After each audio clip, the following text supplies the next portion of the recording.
Welcome in to the latest edition of the MISL Weekend Recap. My name's Nicholas Murray, very pleased to be joined by Chris Economides. And Chris, some very interesting games over the course of this past weekend, starting off in Missouri, where the Comets got a little bit of revenge on the Milwaukee Wave for their defeat in overtime in the opening game of the season. Very impressive. Brian Harris with a hat-trick, Leo Gibson with a 5-point night to lead the Comets to a 15-6 victory. Do justice, I guess, when they let the first one get away. They didn't make the same mistake twice. Obviously, Missouri's playing very, very well. Could even be the class of the league right now. You know, they could have had to win the first game. They've beaten Milwaukee the second game. Still haven't faced Baltimore, but they're off to a very impressive start. Very impressive indeed. And speaking of Baltimore, very impressive 12-0 shutout against the Rochester Lancers on Friday night.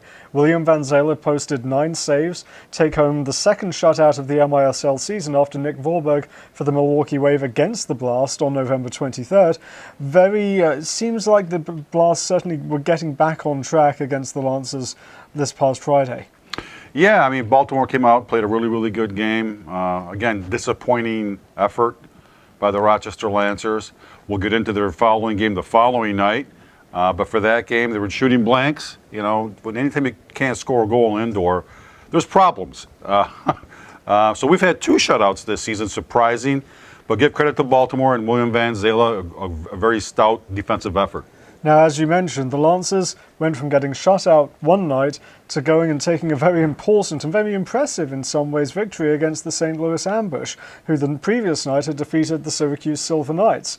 Now, this is an important win, an important rebound, and certainly very impressive to see JP Rodriguez, as we expected him to, step up and fill a pretty sizable role for the Lancers immediately with a goal and an assist against St. Louis.